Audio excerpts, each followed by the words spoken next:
ஒரு திருமண காரியம் செய்யும் பொழுது குடும்ப வாழ்க்கை என்பது நலமாய் சர்வ ஐஸ்வர்யத்தையும் சகல சௌபாக்கியத்தையும் பெற்றிருக்க வேண்டும் என்றால் அது கர்த்தரால் கட்டப்பட்ட வீடா இருக்க வேண்டும். அந்த குடும்பமாய் இருக்க வேண்டும். ஒரு திருமணம் நடக்கிறது என்றால் பெண்ணும் மணமகனும் மணமகளும் கர்த்தரால் நிர்ணயிக்கப்பட்டவர்களா இருக்க வேண்டும்.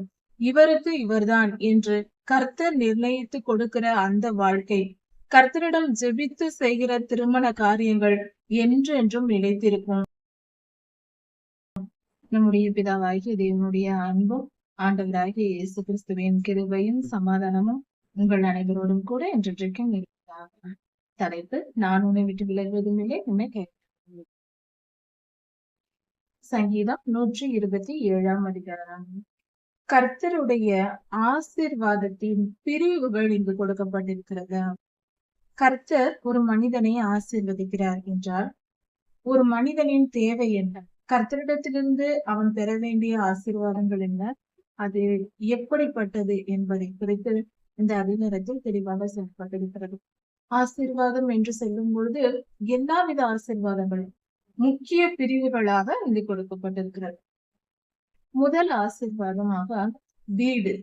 வீடு கொடுக்கப்பட்டது. நாம் தங்குவதற்கு அடிப்படை தேவையான வீடு. அந்த வீடு என்பது சாதாரணமாக சொல்லிவிட முடியாது. வீடு கட்டுவது என்பது எவ்வளவுதான் திறமைசாலியாய் இருந்தாலும் அதை கொஞ்சம் போராடி செய்ய வேண்டிய, முக்கியப்படுத்தி சற்று அக்கறையுடன் பொறுப்புடன் கவனமாக செய்ய வேண்டிய ஒரு காரியமாயிருக்கிறது. வீடு கட்டுவது என்பது மனித முயற்சியினால் நடந்து விடாது என்று வேதம் சொல்லுகிறது. கர்த்தர் வீட்டை கட்டாராகி அதை கட்டுகிறவர்களின் பிரயாசம் விருதா. ஒரு வீடு கட்டப்பட வேண்டும் என்றால் அது கர்த்தருடைய ஆசீர்வாதத்தினால், கர்த்தரால் கட்டப்பட வேண்டும். அப்பொழுது அது நிலைத்திருக்கும். மனிதர்களின் முயற்சியினால் மட்டும் கட்டப்பட்ட அது பயனற்றது என்று சொல்லப்பட்டிருக்கிறது. இதில் 2 பொருள் உண்டு. வீடு என்று சொல்லும் போது நாம் தங்குவதற்காக கட்டப்படும் கட்டிடம்.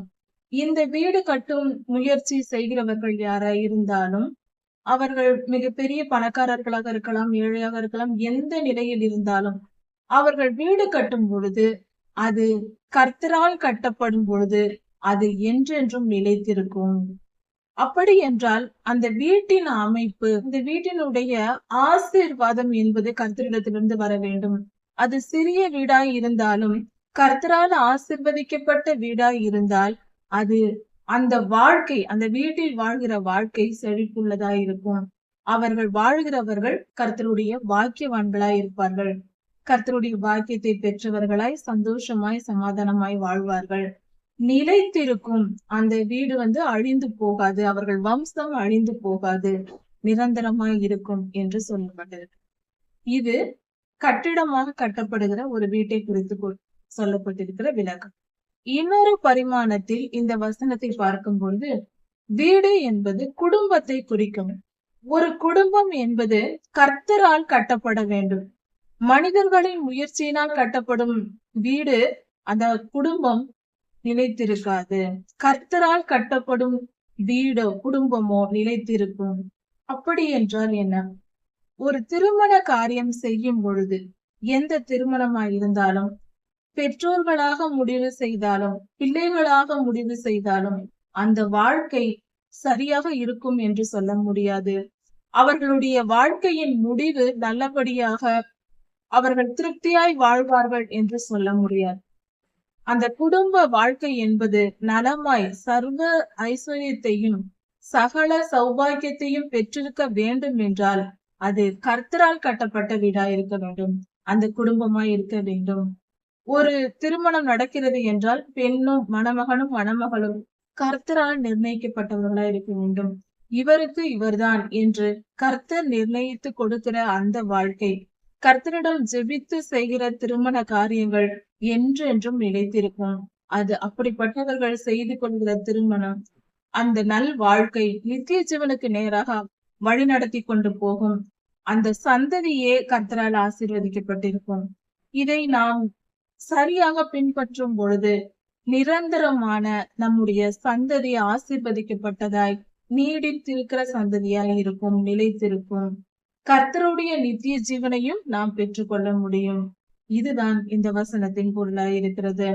ஒரு நகரம் இருக்கிறது என்றால், ஒரு பட்டணம் இருக்கிறது, ஒரு சிட்டி இருக்கிறது என்றால், அதை எவ்வளவுதான் போலீஸ் காவலோடு காத்து கொண்டிருந்தாலும் அதனால் பிரயோஜனம் அல்ல. அதற்குள் திருடன் நுழையவோ தீங்கு வரவோ வாய்ப்புண்டு, எவ்வளவுதான் பாதுகாப்பாய் இருந்தாலும் சரி.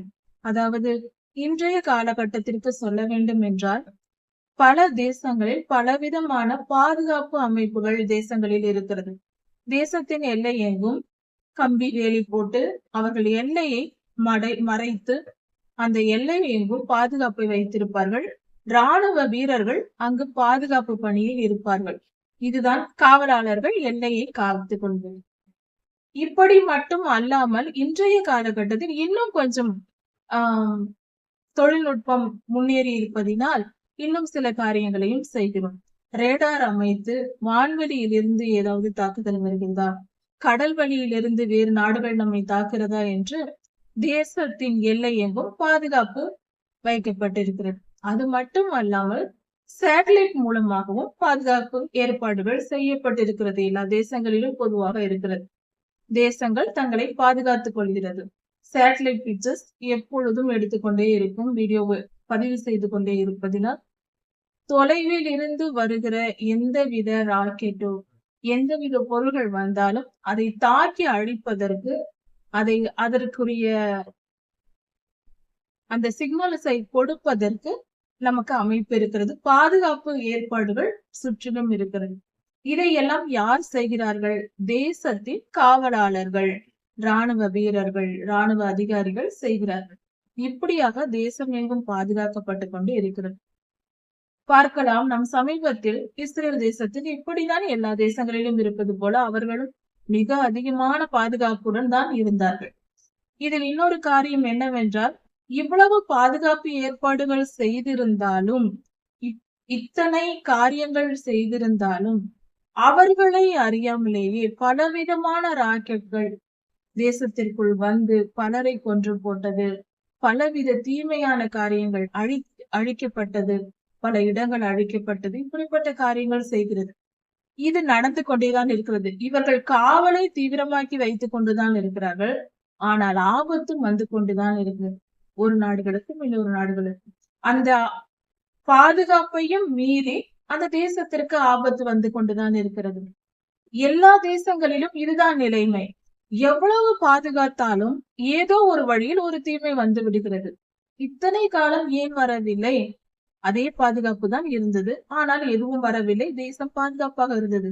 இத்தனை அதிக பாதுகாப்பு இருக்கும் பொழுதும் இத்தனை காலம் வராத ஆபத்து திடீரென்று வருகிறது. திடீரென்று தீவிரவாதிகள் நுழைகிறார்கள், ஜனங்கள் வந்து சுட்டுக் கொல்லப்படுகிறார்கள், ஆபத்து நேரிடுகிறது. இது எப்படி நடக்கிறது? இதுதான் கர்த்தர் தேசத்தை காக்காவிட்டால், கர்த்தர் ஒரு பட்டணத்தை காக்காவிட்டால் காவலாளர் விழித்திருப்பது விருதா. என்னதான் மனிதர்கள் முயற்சி செய்யக்கூடாது என்று சொல்லவில்லை. மனித முயற்சி தேவைதான், செய்ய வேண்டும். தேசங்கள் பாதுகாக்கப்பட வேண்டும் தான். ராணுவ வீரர்கள் தேவை. ராணுவ வீரர்கள், ராணுவ அதிகாரிகள் தங்கள் பணிகளை நல்லபடியாக செய்ய வேண்டும், செய்து கொண்டிருக்கிறார்கள். ஆனாலும் அது மட்டும் போதாது. தேசம் பாதுகாப்பாய் இருக்க வேண்டும் என்றால் அது மட்டும் போதாது. மனித அறிவின்படி நாம் செய்கிற முயற்சிகளை எல்லாம் செய்ய வேண்டும். ஆனாலும் அது போதாது. தேவையில்லை என்று சொல்லவில்லை, தேவைதான். ஆனால் அது போதாது.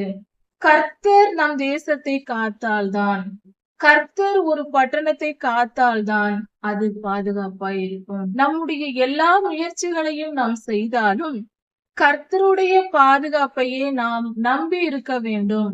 அவர் பாதுகாப்பாய், கர்த்தர் நமக்கு பாதுகாப்பை கொடுத்தால்தான் நம்மால் பாதுகாப்பாய் இருக்க முடியும். ஒன்றும் இல்லை, சில நேரங்களில் பெண்கள் சமைக்கும் பொழுது வீட்டிலேயே சொல்லலாம், சிறிய காரியத்தை வைத்து இதை புரிந்து கொள்ளலாம். நாம் எச்சரிக்கையுடன் கவனமாக சமைத்துக் கொண்டிருந்தாலும் சில நேரங்களில் நம் கைகளை சுட்டுக் கொள்வதோ அல்லது காய்கறிகளை நறுக்கும் பொழுது நம் கைகளில் காயம் பட்டு விடுவதோ இயல்பு. நாம் எச்சரிக்கையுடன் தான் இருக்கிறோம். எல்லா பாதுகாப்பு காரியங்களையும் நாம் செய்து கொண்டுதான் இருக்கிறோம். ஆனாலும் இப்படி நடக்கிறது அல்லவா?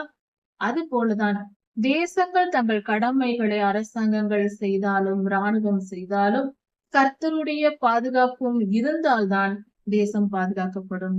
அப்படி என்றால் தேசத்தின் ஜனங்கள் எப்பொழுதும் கர்த்தருடைய சமூகத்தில் நின்று தேசத்தின் பாதுகாப்பிற்காக ஜெபிக்க வேண்டும். ஒரு பட்டணத்தின் பாதுகாப்பிற்காக ஜெபிக்க வேண்டும். குடும்ப பாதுகாப்புக்காக ஜெபிக்க வேண்டும். தன் குடும்பம் தன் வீடு என்று இருக்காமல் திருச்சபைக்காக, தேசங்களுக்காக, இஸ்ரவேல் தேசத்துக்காக, பாதுகாப்புக்காக, உலகெங்கும் சமாதானம் நிலவ வேண்டும் என்பதற்காக, யுத்தங்கள் ஓய வேண்டும் என்பதற்காக நாம் ஜெபிக்க வேண்டும். கர்த்தர் காவல் காத்தால்தான், அவர் நம்மை பாதுகாத்தால்தான் நாம் பாதுகாப்பாய் இருக்க முடியும். அதே போல ஒரு மனிதன் அதிகாலையில் எழுந்து அதிகாலையில் விடிவதற்குள், வெளிச்சம் வருவதற்குள் அதிகாலையில் எழுந்து கடினமாய் உழைத்து சாப்பிட கூட நேரம் இல்லாமல், சாப்பிடுவதை கூட கவனிக்காமல், நினைத்து பார்க்காமல், கடினமாய் உழைத்து மிகுந்த வருத்தத்தின் அப்பத்தை புசிப்பது என்று சொல்லப்பட்டிருக்கிறது. மிகுந்த வருத்தத்துடன் தன் நின்று கொண்டே சாப்பிடுவது, வயிறு நிறைய சாப்பிட கூட நேரம் இருக்காது. கொஞ்சம் சாப்பிடுவது, இல்லை என்றால் சாப்பிடாமலேயே வேலை செய்து கொண்டிருப்பது, இப்படி கடினமாய் உழைக்கிற சிலரை நாம் பார்க்க முடியும். அப்படி அவர்கள் உழைத்தாலும் அவர்களின் பிரயாசம் விருதா. கர்த்தர் ஆசிர்வதிக்காவிட்டால் எவ்வளவுதான் உழைத்தாலும், எவ்வளவு கடினமாய் உழைத்தாலும், சாப்பிடாமல் கூட வேலை செய்தாலும், அதிக நேரம் உழைத்தாலும், இரவும் பகலும் வேலை செய்து கொண்டே இருந்தாலும் பஞ்சம் அவர்களை விட்டு போகாது, தரித்திரம் அவர்களை விட்டு போகாது. காரணம் என்ன? கர்த்தருடைய ஆசீர்வாதம் இல்லாவிட்டால் அவர்களிடத்தில் செழிப்பு இருக்காது. கர்த்தர் தமக்கு பிரியமானவனுக்கு நித்திரை அளிக்கிறார் என்று சொல்லப்பட்டது.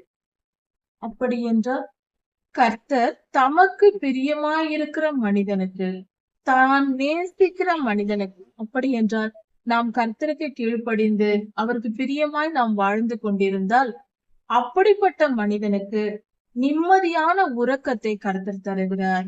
அவனுடைய இருதயம் சமாதானமாய் இருக்கும். கர்த்தருடைய ஆசீர்வாதத்தினால் நிரம்பி சந்தோஷமாய் புசித்து தூங்குவான். ஒரு மனிதன் நிம்மதியாக தூங்கினாள் என்றால் அந்த நாள் முழுவதும் அவனுடைய வாழ்க்கை காரியங்கள் எல்லாம் நல்லபடியாக முடிந்திருக்கும். வயிறு நிறைய சாப்பிட்டு நிம்மதியாக தூங்கிக் கொண்டிருப்பான். இதுதான் மனிதனின் இயல்பு. இப்படியாக நம்முடைய முயற்சிகளினால் நாம் எதையும் சாதித்து விடலாம் என்று நினைக்காமல், நாம் எவ்வளவுதான் முயன்றாலும் முயற்சி செய்ய வேண்டும். ஆனாலும் நமக்கு வரும் ஆசீர்வாதம் என்பது கர்த்தர் கொடுத்தால்தான். எவ்வளவுதான் முயற்சி செய்தாலும் சிலருக்கு ஆசீர்வாதம் கிடைக்காது. பாவம் ஆசீர்வாதத்தை தடை பண்ணும். பரிசுத்தமாய் கர்த்தருக்கு கீழ்ப்படிந்து வாழ்ந்து வேத வசனங்களை தியானித்து அதற்கு கீழ்ப்படிந்து வாழ்கிற மனிதனே ஆசீர்வதிக்கப்படுவான். அவனுக்கு ஒரு குறைவும் இருக்காது. நிம்மதியான உறக்கம் கிடைக்கும். அது மட்டுமல்லாமல் பிள்ளைகள் கர்த்தரால் வரும் சுதந்திரம். கர்த்தர் கொடுக்கிற சொத்து ஒரு பெற்றோருக்கு பிள்ளைகளா இருக்கிறார்கள். பிள்ளைகள் பெற்றோருக்கு சொத்து, அவர்களுக்கு சொத்தா இருக்கிறது என்று வேதம் சொல்லுகிறது. இது எங்கிருந்து கிடைக்கிறது? நாம் உழைத்து சம்பாதித்து பெறுவதல்ல. பிள்ளைகள் நமக்கு கிடைப்பது என்பது கர்த்தர் தரும் ஆசீர்வாதங்களில் ஒன்று. வீடு கர்த்தர் தரும் ஆசீர்வாதம், நம் உழைப்பின் பலன் கர்த்தர் தரும் ஆசீர்வாதம், நம்முடைய பாதுகாப்பு கர்த்தருடைய ஆசீர்வாதம். அதே போல கர்த்தருடைய ஆசீர்வாதம் நம்முடைய பிள்ளைகள். இந்த ஆசீர்வாதத்தையும் கர்த்தர் தருகிறார். இது அவரிடத்தில் இருந்துதான் வருகிறது. நமக்கு பிள்ளைகளை பெற்றிருக்கிறோம், நம் பிள்ளைகள் நமக்கு கூட இருக்கிறார்கள் என்பது கர்த்தருடைய ஆசீர்வாதமாய் இருக்கிறது. வாலிப பிள்ளைகள், ஆண் பிள்ளைகள், பெண் பிள்ளைகள் எல்லாம் பலவான் கையில் உள்ள அம்புகளுக்கு ஒப்பாயிருக்கிறார்களாம். அப்படி என்றால் பலவான் கையில் இருக்கும் அன்பு, ஒரு நல்ல ஒரு ராணுவ அதிகாரி ஒருவர் கையில் ஒரு பெரிய கன் வைத்திருக்கிறார் என்றால் அவரால் எவ்வளவு காரியங்களை செய்ய முடியும். அவர் மிகப்பெரிய எப்படிப்பட்ட எதிரியும் சுட்டுக் கொன்று விடுவார். அப்படி ஒரு பெரிய ராணுவ அதிகாரியின் கையில் இருக்கிற ஒரு கண்ணை போல வாலிப பிள்ளைகள் கர்த்தர் கொடுக்கிற ஆசீர்வாதமா இருக்கிறது. எப்படி அந்த கன் வேகமாக சென்று எதிரிகளை அழிக்குமோ, பலம் உள்ளதாய் இருக்குமோ, ஒரு திறமையான ஒரு ராணுவ அதிகாரியினிடத்தில் கிடைக்கிற கன்னானது மிகப்பெரிய காரியங்களை செய்யும். மிக வேகமாக, துல்லியமாக எதிரிகளை அழித்து போடும். அது போல வாலிப பிள்ளைகள் இருக்கிறார்கள். அவர்கள் மிகவும் குடும்பத்துக்கு பயன்படுவார்கள். அவர்களுடைய வேகம் அதிகமாய் இருக்கும் வாலிப பிள்ளைகள். அவர்கள் சரியாக பெரியோர்கள் வழி நடத்தினால் அவர்கள் பெரிதாய் தேசத்திற்கும் வீட்டிற்கும் பயன்படுவார்கள். அப்படிப்பட்ட அந்த அம்புகளால் தன் அம்பரா துணியை நிரப்புகிறவர்கள். அப்படி என்றால் அம்பரா துணி என்பது அம்புகள் வைக்கக்கூடிய பை, முதுகில் மாட்டியிருப்பார்கள். அந்த காலத்தில் வீரர்கள், வில் வீரர்கள் மாட்டியிருப்பார்கள். அந்த அதில் வைக்கப்பட்ட அம்புகள் எப்படி இருக்கிறதோ அது போல வாலிப பிள்ளைகள் இருக்கிறார்கள். அவர்கள் தங்கள் சத்துருக்களோட ஒளிமுக வாசலில் பேசுவார்களாம். அப்படி என்றால் வீரம் உள்ளவர்களாக, திறமைசாலிகளாக, அவர்கள் வேகம் உடையவர்களாக, சிறப்பாக சத்துருக்களை அழிக்க வாலிபர்கள் பயன்படுவார்கள். எதிரிகளை வீழ்த்த வாலிப பிள்ளைகள் சத்துருக்களை அழிப்பதற்கு, ஒரு தேசத்தின் பாதுகாப்புக்கும் பயன்படுவார். அவர்கள் வெட்கப்படாமல் ஒளிமுக வாசலில் இருக்கிற சத்துருக்களோட பேசுவார்களாம். அவர்கள் வெட்கப்படாமல் தைரியமாய் எதிர்த்து, சத்துருக்களை எதிர்க்கும் தைரியம் அந்த பிள்ளைகளுக்கு இருக்கும். அந்த வாலிப பிள்ளைகளுக்கு இருக்கும். கர்த்தர் கொடுக்கிற பிள்ளைகள் அப்படிப்பட்டவர்களாய் இருப்பார்கள். ஒரு பெற்றோர்களுக்கு ஒரு சிறந்த கர்த்தருடைய பிள்ளைகள் கொடுக்கப்படுவார்கள். அந்த பிள்ளைகளை பெற்றோர்கள் நல்லபடியாக வளர்க்கும் பொழுது அவர்கள் மிகப்பெரிய இந்த குடும்ப பாதுகாப்பிற்கு அந்த வாலிப பிள்ளைகள் பயன்படுவார்கள். குடும்பத்தை பாதுகாப்பார்கள், நல்லவர்களாக இருப்பார்கள், பெரிதாய் அந்த குடும்பத்திற்கு பயனுடையவர்களாய் இருப்பார்கள். இப்படியாக கர்த்தருடைய ஆசீர்வாதம் என்பது ஒரு குடும்பத்திற்கும் ஒரு தேசத்திற்கும் இப்படி தேவைப்படுகிறது. ஒரு குடும்பம், ஒரு வீடு கட்டப்படும் ஆனால் அந்த வீடு கர்த்தரால் கட்டப்பட வேண்டும். கர்த்தருடைய சித்தத்தை கேட்டு ஜெபித்து வாங்கப்பட்ட இடத்தில் கர்த்தருடைய சித்தத்தின்படி, அவருடைய ஆசீர்வாதத்தின்படி ஜெபித்து அந்த வீடை கட்டினால் அந்த வீட்டில் குடியிருக்கும் நாட்கள் எல்லாம் நமக்கு ஆசீர்வாதமாய் இருக்கும். கர்த்தர் நம்மை அந்த வீட்டை கொடுத்து நம்மை ஆசீர்வதிப்பார். அதில் சந்தோஷமும் சமாதானமும் நிறைந்திருக்கும். அவருடைய பாதுகாப்பும் இருக்கும். இதை நாம் தெரிந்து கொள்ளலாம்.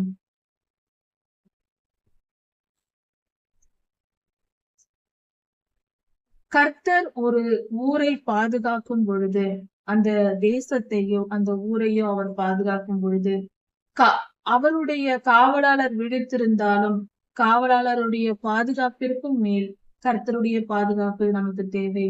கர்த்தருடைய பாதுகாப்பே நம்மையும் நம் குடும்பத்தையும் மிகவும் பெரிதாய் காப்பாற்றும். பொல்லாத ஆவிகளிடமிருந்தும், பொல்லாத மனிதர்களிடமிருந்தும், மற்ற எல்லா தீய காரியங்களிடமிருந்தும் கர்த்தர் நம்மை பாதுகாத்தால் அந்த பாதுகாப்பு கர்த்தருடைய ஆசீர்வாதமாயிருக்கிறது. அதையும் நாம் ஜெபித்து பெற்றுக்கொள்ள வேண்டும். கர்த்தருக்கு கீழ்ப்படிந்தால் கர்த்தருடைய ஆசீர்வாதங்களை பெற்றுக் கொள்ளலாம். அடுத்ததாக, கர்த்தருடைய ஆசீர்வாதம் என்பது நாம் உழைக்கும் உழைப்பின் பலனை கர்த்தர் நமக்கு கொடுப்பார். அதுவும் கர்த்தருடைய ஆசீர்வாதமாயிருக்கிறது. அடுத்ததாக, கர்த்தர் நமக்கு பிள்ளைகளை கொடுத்து ஆசீர்வதிக்கிறார். பிள்ளைகளும் கர்த்தருடைய ஆசீர்வாதமாயிருக்கிறது.